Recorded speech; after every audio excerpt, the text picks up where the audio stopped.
We all know the key points that need to happen in the ending of One Piece. Luffy needs to defeat Blackbeard. Luffy needs to find the One Piece. The Straw Hats need to learn the true history, and they need to overthrow the world government. The important stuff is pretty much scripted out. But for a series with so many guarantees in its final stretch, it is absolutely insane how many things are happening every single week that we could never have predicted, and Cross Guild is by far the biggest example of this. Across all the decisions Oda has been making for the final saga, Cross Guild and its new direction is by far his greatest stroke of genius that I think readers may not be fully appreciating just yet, not only for how it shakes up the story, but how it epitomizes Oda's masterful world building and management of plot threads, and how it is bringing out a new angle for character writing and thematic messaging that we have never seen before in One Piece, thanks to the completely unique dynamic that only Cross Guild can provide.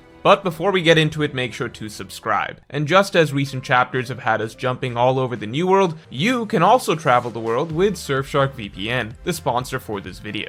Surfshark is an award-winning VPN, and in case you don't know, VPNs allow you to virtually swap your location online to anywhere in the world, meaning that you can get access right now to free streaming in other countries that you are currently blocked from accessing in the United States. That means you could even get access to anime that is only available for free streaming in Japan, not to mention movies and shows from other countries as well. The best part is that Surfshark also completely protects you while you surf the web. While you're using Surfshark, no one can get your information. No big companies, no cyber criminals, nothing. You are invisible because Surfshark encrypts your data and makes sure that nothing about your personal identity can be tracked. Even Surfshark itself doesn't monitor or track what you do online. And on top of that, it even protects you from ads and malware. So you are free to immediately get access to anime, movies, and TV shows from anywhere on the globe the moment you switch Surfshark on, with your data absolutely secure, zero risk of being tracked, and zero ads. And for my viewers, you can get an exclusive Surfshark deal. Enter promo code MORGE for an extra 3 months free at surfshark.deal/Morge. That's promo code MORGE for 3 extra months free, link in the description below. So that aside, heading into the final saga, it seemed like we only really needed 3 major pirate crews for the ending section of the story: the Straw Hat Pirates, the Red-Haired Pirates, and the Blackbeard Pirates. Shanks was the inspiration for Luffy and his crew, so Luffy's penultimate step in his hero's journey of course requires him to finally reunite with Shanks as his equal, bringing things full circle from chapter 1, completing the passing of the torch so that Luffy may then go on to become the Pirate King.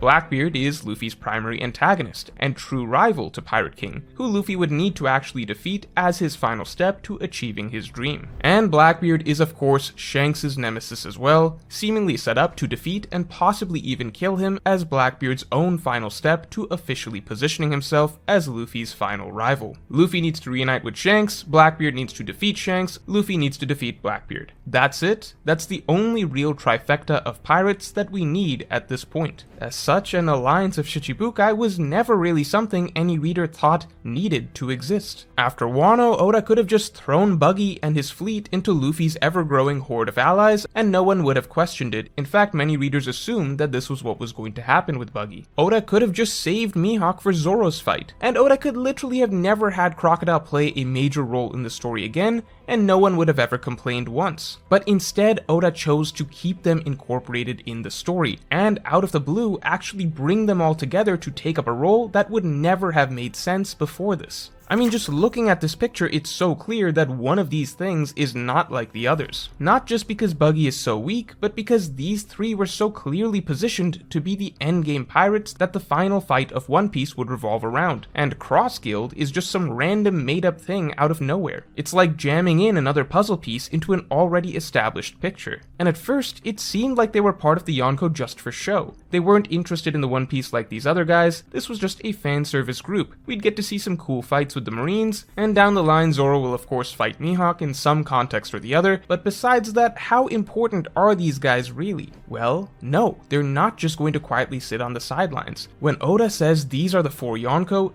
these are the 4 Yonko. These are the 4 closest pirates to One Piece, and Cross Guild is in it just as much as the rest of them. This sudden dark horse, this wild card that throws our preconceived notions of what the final race for One Piece will look like, this contender that shouldn't exist, this is the perfect encapsulation of what makes the final saga of One Piece so exciting. Because when you have a story as meticulously planned as One Piece, to the point that readers can feel confident in the key milestones that lie ahead, Blackbeard versus Shanks, then Luffy versus Blackbeard, then Luffy becomes Pirate King, there is nothing better than realizing there's still so much more to see and experience that we could never have imagined. Because here's the thing, hundreds of chapters ago, we were promised something. The war to end all wars. A war that the entire ocean would be swept up in. A mad battle for the throne that everyone would participate in. And at the time we may have understood not to take that too literally. After all, not everyone here is interested in the throne. But that's what makes it so surreal to now feel that wait, wow, it really is true. This war is going to be as grand as promised. It truly is a conflict that will sweep the entire ocean as each and every major player we have ever met throws their hat into the race. A dark horse that no one expected is entering the battle, one that we all wanted to see in action yet didn't believe would participate, and yet none of us can actually predict even now what role they will play. In my opinion, there's nothing more exciting than that. Seeing Cross Guild make their claim to One Piece was the moment that, to me, truly felt like the Throne Wars that Doflamingo promised was officially being delivered on. But it's not just that Cross Guild makes the final war more unpredictable and adds to the sense of epic scale, it's how it represents a payoff of 1,000 chapters of setup and world building. To understand what I mean, let's quickly go back to the Luffy, Shanks, Blackbeard trifecta. As I said, that's the only combination of major pirates that the finale of the story really needs to have. These are 3 pirates whose journeys are tightly interconnected and have always been heading towards the conclusion of Roger's will. Shanks is the gatekeeper of Roger's will, and Luffy and Blackbeard as the opposing inheritors of Roger's will. They are the only characters that the battle for Pirate King needs to have. However, obviously a story isn't necessarily better by only sticking to its bare bones necessities. You can often get more by adding more to the mix. Now, on the one hand, I feel that this has sometimes been Oda's greatest flaw as a writer. His overflowing creativity can sometimes reach the point where he begins to add more just for the sake of adding more, something that seems to have become more and more rampant in the post-time skip. Lots of times we just have more characters, more factions, more plot threads that no one is really interested in, and that ultimately muddy the overall picture. From countless pointless side characters in Wano to even the major characters, I would argue we never needed 9 scabbards. I would argue that a lot of the supernovas added very little to the arc. I would argue that the story of Wano could have been a lot tighter if a lot of the fat was trimmed. But whereas I think that's a flaw when it comes to recent individual arcs, where it actually becomes Oda's greatest strength is when it comes to the broader story of One Piece. Because in the broader story of One Piece, for the last 1,000 chapters, Oda has set up countless characters that we are just begging to see more of. Not random new figures that get stuffed out of nowhere into an already bloated arc, rather the most iconic figures in One Piece that have been established long ago through their own storylines, their own epic introductions, so many characters that we have long ago become invested in, that we have actually wanted to finally take the stage again. And so whereas for some individual arcs it may sometimes get to a point where it feels like too many random characters are just being thrown in, here, at the end of all things, at the finale of One Piece itself, the one thing we are all dying to see is for all of the characters that we are actually excited about, the cool characters we actually have wanted to see, who have been sitting on the sidelines for so long, we want the story to be about them as well. We want them all to be involved. We want plotlines for Aokiji, for Garp, for Mihawk, for Dragon. The single best thing Oda can do in the finale of this series is bring his gigantic world together, to try and make everyone fit into this final conflict in some way, to capitalize on 1,000 chapters of world building and anticipation. Don't let anyone fall to the wayside. Tie everything into one unforgettable final send-off for this incredible epic. So that's why I find Cross Guild to be such a perfect stroke of storytelling. Oda had all these Shichibukai just floating around. The title of Shichibukai had long since lost meaning ever since we entered the New World and began to deal with the Yonko, especially after their titles were removed. Oda could have kept his plotlines to a minimum. He didn't need to incorporate Buggy or Crocodile in a major way. He could have just had Zoro fight Mihawk without giving Mihawk anything else of real significance to do. But no, the far more elegant solution is to make them all relevant, all at once, bring them together, and suddenly it's no longer a bunch of floating characters, but a new powerhouse group that will heavily shape the narrative. In one fell swoop, Oda took several floating characters, Buggy, Crocodile, Mihawk, and Daz Bones, that could have all remained side characters throughout the final war, instead tied them all together to give them purpose, gave them a goal that organically fits them into the existing conflict of One Piece, and simultaneously made the final race for Pirate King that much more exciting. But there's something that matters beyond all that. Everything I listed till now was how Oda made the story more exciting with Cross Guild,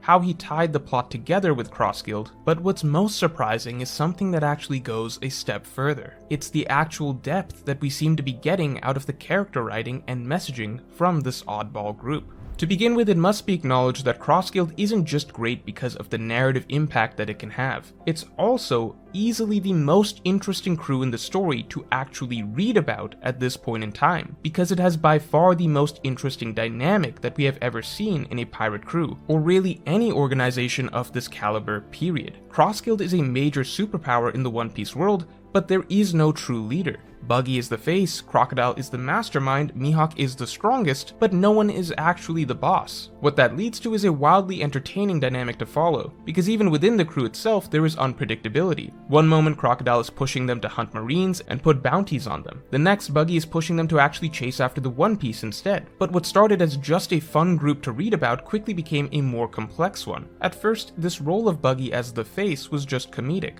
But look at the unexpected writing that comes out of it. At the end of the day, while Buggy may have the least authority amongst the trio, he actually turns out to wield the most authority across the rest of Cross Guild. Why?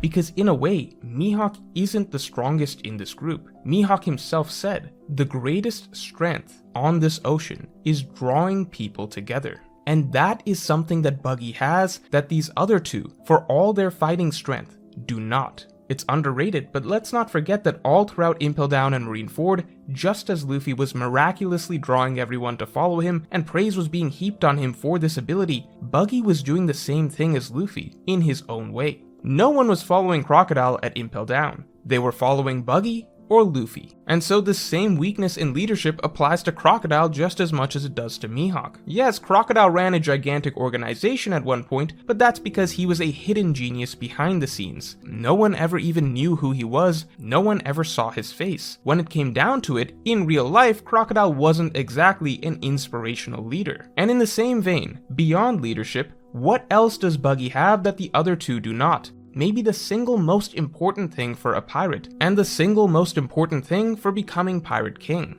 ambition.